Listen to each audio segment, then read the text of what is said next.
Hi everyone! Today's writing tutorial is going to be covering basic comma rules. All the sample sentences in this video use the very familiar and much loved text, The Outsiders. The first comma rule that we're going to be looking at is using a comma after you introduce a quote.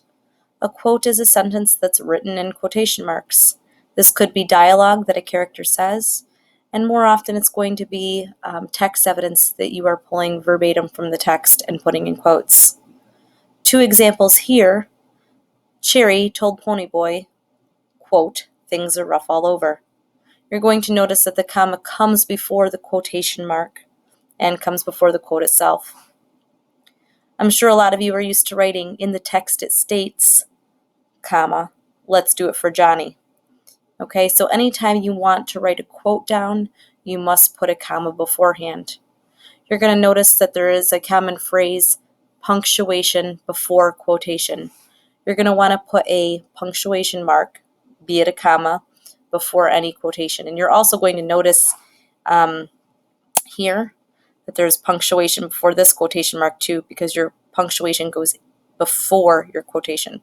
Again, this is a comma rule, but still it applies to any sort of punctuation before quotation. The next rule is using a comma between two adjectives. You have to identify that an adjective is a word that describes a noun.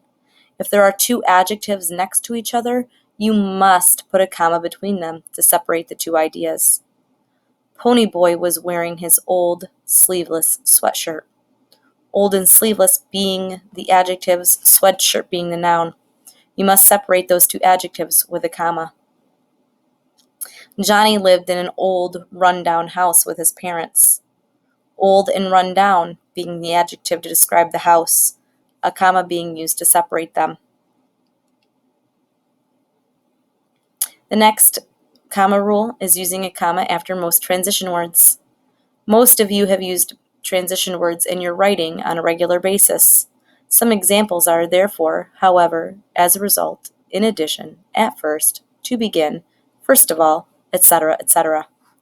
Whenever you use a transition word, you are going to want to have a comma after it. It separates the transition from the thought. In addition, comma, Ponyboy and Johnny cut their hair to disguise themselves.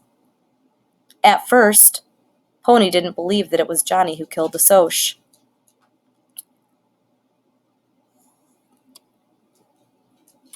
You're going to want to use two commas when a sentence is interrupted with additional information.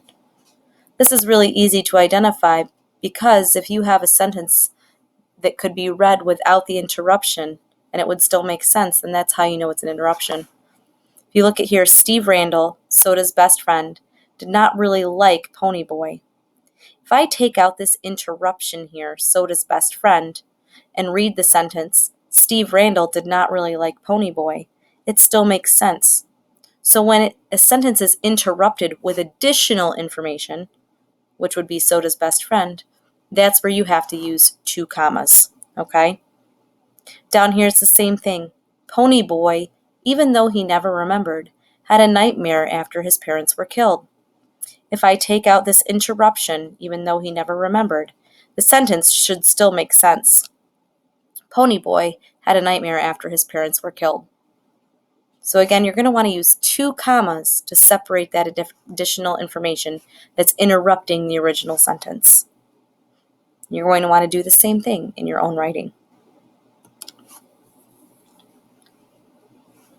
When you see two complete sentences that use a conjunction, and, but, or, nor, for, so, but, or, yet, two separate sentences that use one of those conjunctions, you're going to want to use a comma before the conjunction. So in this example here, the first sentence, I've got two sentences. Ponyboy and Two-Bit had to leave Johnny's room. They went to visit Dally instead. I combine those two thoughts by using a conjunction, and the conjunction so, and I want to make sure that I put a comma before that. Ponyboy and Two-Bit had to leave Johnny's room, so they went to visit Dally instead. Two separate sentences using that conjunction. The second example uses the conjunction example of but. We've got two sentences. Johnny knew the gang was worried about him. He really wanted to know if his parents were worried. Okay, so if we use a conjunction with that comma, it says Johnny knew the gang was worried about him, but he really wanted to know if his parents were worried. That's a way to combine your sentences to make them sound less choppy and a little more sophisticated. Using commas when listing in a series is probably the easiest and most common use of commas that you're going to see. They're easy to identify and definitely something that you should have mastered already. This is just review. Dally gave Ponyboy a dry shirt, money, directions, and a gun. Listing out 4 things: dry shirt, money, directions, and a gun. You're going to separate those 4 things with commas. Derry wanted Ponyboy to get good grades, play football, and use his head. We've got getting good grades, playing football, and using his head. Those listed items that Derry wanted are separated with a comma.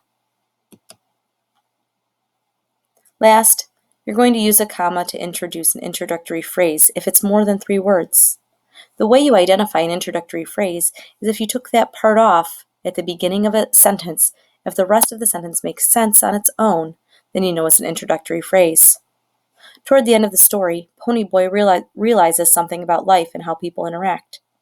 We can tell that it's an introductory phrase because if I take out toward the end of the story, which is introducing when it happened, I'm left with Ponyboy realizes something about life and how people interact.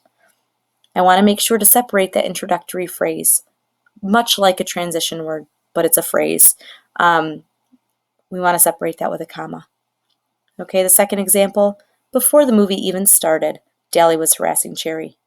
I've got the sentence, Dally was harassing Cherry, but I added that additional information with a comma so that your reader could know when exactly it's happening, before the movie even started. Okay? As a result of the report, you can go on and finish that statement any way you want. This was your basic comma rule tutorial. Happy writing.